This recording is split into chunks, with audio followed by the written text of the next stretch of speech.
বৃদ্ধ রহিম বারান্দায় বসে আছে। তার কোনো কিছুরই অভাব নেই, কিন্তু তার অনেক কষ্ট। কারণ তার ছেলে অনিক এবং ছেলের বউ রেহেনা তাকে দেখতে পারে না। সময় পেলেই রহিমকে তারা অনেক কথা শোনাতো। এমন একদিন, মা রাহেলা, আমাকে একটু পানি দেবে মা? এই নিন আপনার পানি। পানি খেয়ে আমাকে উদ্ধার করেন তো। আপনাকে নিয়ে আর পারি না। শোনেন বাবা, আমি একটু পাশের বাড়িতে যাচ্ছি। মিলন এলে ওকে খেতে দিবেন, বুঝেছেন? মা, আমি কি ভাত বেড়ে খেতে দিতে পারবো? পারেনটা কি বলুন তো, আপনি পারেনটা কি? শুধু গিলতেই পারেন? শুনুন তো, আপনি পারবেন কি পারবেন না সেটা আমার দেখার বিষয় না। আপনার ছেলে এলে যেন সে না খেয়ে থাকে না। আমি তো এদের কম যত্ন করি না। আমি তো সব দিয়েছি আমার ছেলেকে, কোনো কিছুর অভাব রাখিনি। তাহলে কেন ওরা আমার সাথে এমন করে? তোমার কি হয়েছে দাদু ভাই? তুমি এভাবে কাঁদছো কেন? এবে, এবে চোখে একটা পোকা পড়েছে দাদু ভাই। তুমি বরং বই রেখে হাত মুখ ধুয়ে আসো, কেমন? আমি তোমাকে খাবার দিচ্ছি। তুমি কেন খাবার দেবে দাদু ভাই? মা কোথায় গেছে? তোমার মা সীমাদের বাড়িতে গেছে, আমাকে তোমার খাবার দিতে বলেছে। তোমাকে কষ্ট করতে হবে না, আমি নিজেই খাবার নিয়ে খাচ্ছি। তোমার মা বাবা এসে দেখলে আমাকে যে বকবে দাদু ভাই। বাবা মা কিছুই বলবে না, তুমি চুপ করে বসো তো। মিলন খাবার বাড়ে। এমন সময় রেহেনা বাড়িতে আসে। মিলনকে খাবার বাড়তে দেখে রেহেনা অনেক রেগে যায়। এ কি বাবা, আপনি আমার এতটুকু ছেলেকে দিয়ে কাজ করাচ্ছেন? লজ্জা করে না আপনার? সারাদিন শুধু বসে বসে খাওয়া আর অন্ন ধ্বংস করা। অপমান ঠিকই একটা। মা, তুমি দাদু ভাইকে এমন করে বলছো কেন? দেখো দাদু ভাই কেমন কাঁদছে। তুই একটা কথাও বলবি না, চুপ করে থাক। কি হয়েছে বাড়িতে? সবাই এমন চিল্লাচিল্লি করছো কেন? হ্যাঁ, চিল্লাচিল্লি করছে কি আর সাথে? তোমার বাবা কি করেছে জানো? আমার এইটুকু ছেলেকে দিয়ে কাজ করাচ্ছে। তোমার বাবা কি অসুস্থ হয়ে বিছানায় পড়ে আছে নাকি? সে একটু কাজ করে খেতে পারেন না? বাবা, রেহেনা যা বলছে তা কি সত্যি? আসলে বাবা, আমি, তার মানে সব কিছুই সত্যি? এই আমার ছেলেকে দিয়ে কেন কাজ করিয়েছো তুমি? তোমাকে দেখলেই আমার রাগ মাথায় উঠে যায়। বেরিয়ে যাও, আমার বাড়ি থেকে এক্ষুনি বেরিয়ে যাও। আমি মাঠ থেকে বাড়িতে এসে যেন তোমাকে আর না দেখি। আর একটা কথা, ঘরের একটা জিনিসেও যেন হাত দেবে না। ঠিক আছে বাবা, তোরা সবাই ভালো থাকিস। দাদু ভাই, তুমি কি সত্যি সত্যি আমাকে ছেড়ে চলে যাবে? মিলনের কথায় রহিম কোনো উত্তর না দিয়ে কাঁদতে কাঁদতে বাড়ি থেকে বেরিয়ে যায়।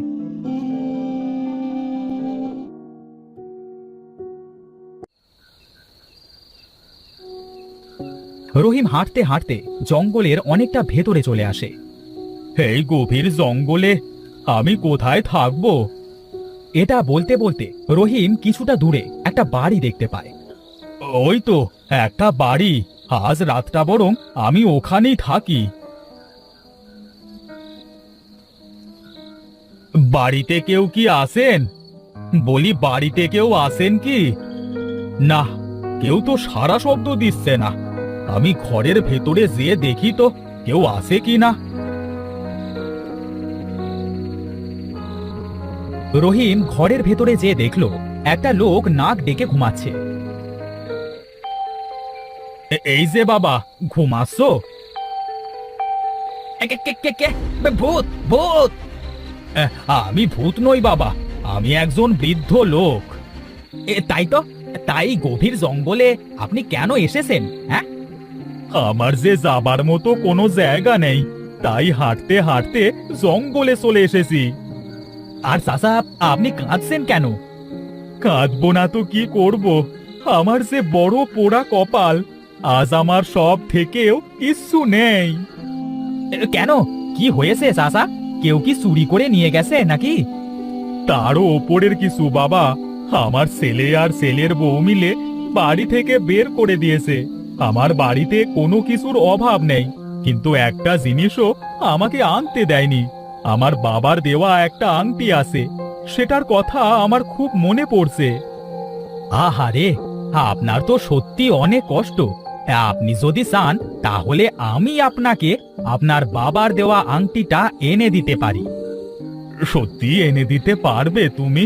কিন্তু কিভাবে এনে দেবে আমার আংটিটা যদি ধরা পড়ে যাও? হ্যাঁ, এই সিরাজ চোর কখনো কোনো কিছু চুরি করতে যেয়ে ধরা খায়নি। হ্যাঁ, কারণ আমি বুদ্ধি দিয়ে চুরি করি। কি তুমি চোর বাবা? হ্যাঁ চাচা, আমি একজন চোর। চুরি না করলে আমি খাবো কি? তুমি এই গভীর জঙ্গলে কেন থাকো বাবা?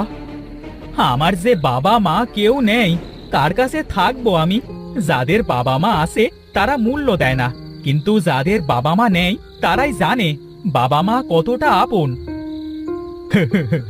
আজ থেকে আমি তোর বাবারে ছেলে, তুই আর কাঁদিস না। সত্যি বলছো তুমি? তাহলে আজ থেকে আমি তোমাকে বাবা বলে ডাকবো। তুমি আমাকে বলো তোমার কি কি চাই। তোমার ছেলের বাড়ি থেকে আমি তোমার জন্য সব কিছু উদ্ধার করে এনে দেব। আমার আংটিটা নিয়ে আসবি, আর আমার ঘরে একটা পুরাতন চাদর আছে, সেই চাদরটা নিয়ে আসবি। আর কিছু না বাবা?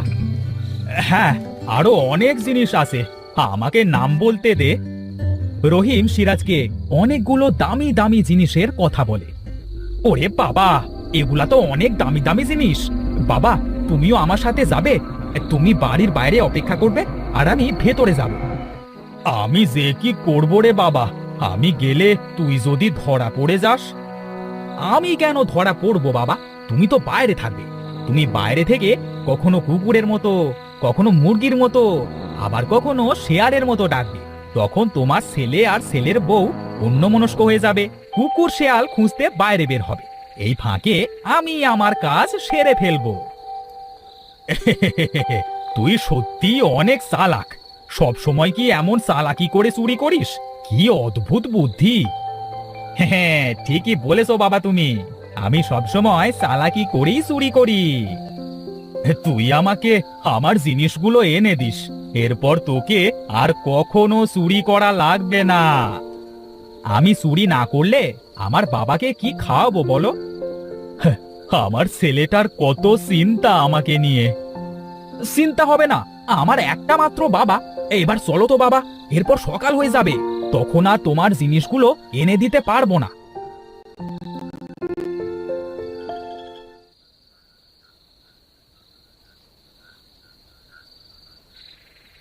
রহিম আর সিরাজ একসাথে অনেকদের বাড়িতে যায় চুরি করবার উদ্দেশ্যে। রহিম বাইরে লুকিয়ে থাকে, সিরাজ আস্তে আস্তে বাড়ির ভেতরে প্রবেশ করে। বাড়ির ভেতরে তো চলে আসলাম। বাবা এই ঘরটার কথাই বলেছিল। সিরাজ ঘরের কাছাকাছি আসতে রহিম একবার কুকুরের মতো আর একবার মুরগির মতো ডাকতে শুরু করে। আরে বাবা তো ডাকা শুরু করে দিয়েছে, আমি তাড়াতাড়ি লুকিয়ে পড়ি।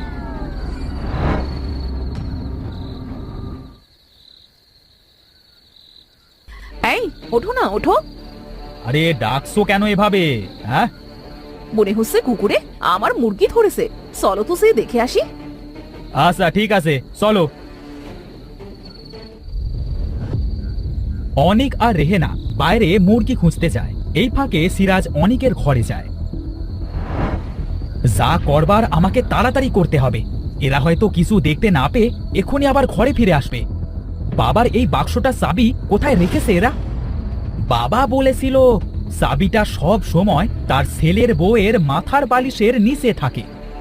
সিরাজ আর দেরি না করে তাড়াতাড়ি চাবিটা খুঁজে বের করে বাক্সটা খুলে ফেলে।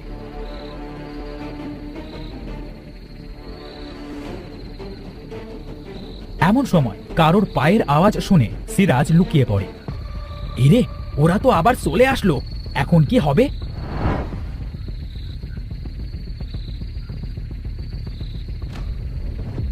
তুমি খালি খালি আমার কাঁচা ঘুমটা ভাঙালে। আমি যেটা শুনলাম সেটাই তো বললাম। দেখেছো দেখেছো, শিয়ালে ডাকছে আর মুরগি। চলো তো আবার যেয়ে দেখি। ঠিক আছে, চলো তো দেখি।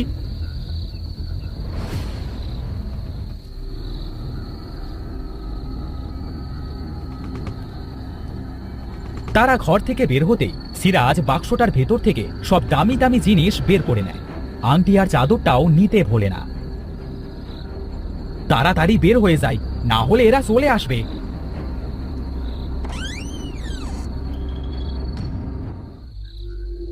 আরে, কিছু একটা পড়ার শব্দ হলো না? তার মানে কি আমাদের বাড়িতে চোর এসেছে? চলো ঘরে যেয়ে দেখি তো।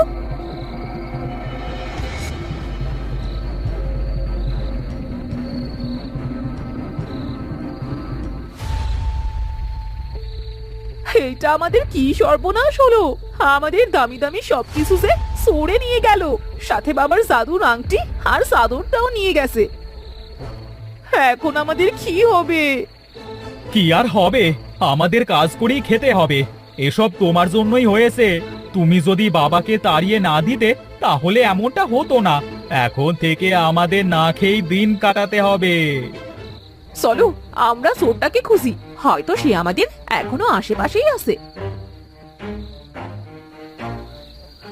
এই যে বাবা, তোমার জিনিস।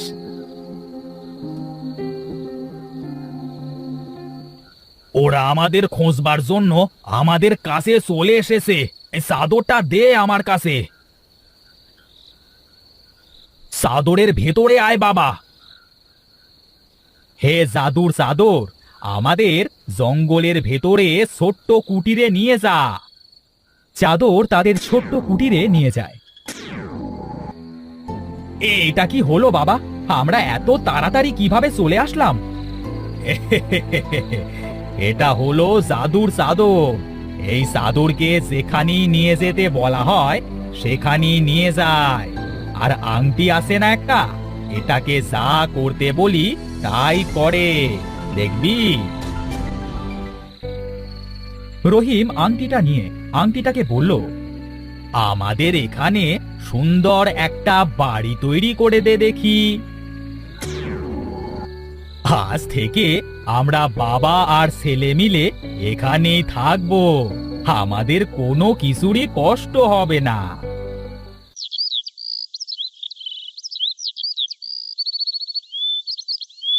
এরপর থেকে চালাক চোর আর বৃদ্ধ একসাথে জঙ্গলের বাড়িতে বসবাস করতে থাকে। আংটিটাকে খাবার আনতে বললে খাবার এনে দেয়, আংটিটাকে যা বলে তাই করে।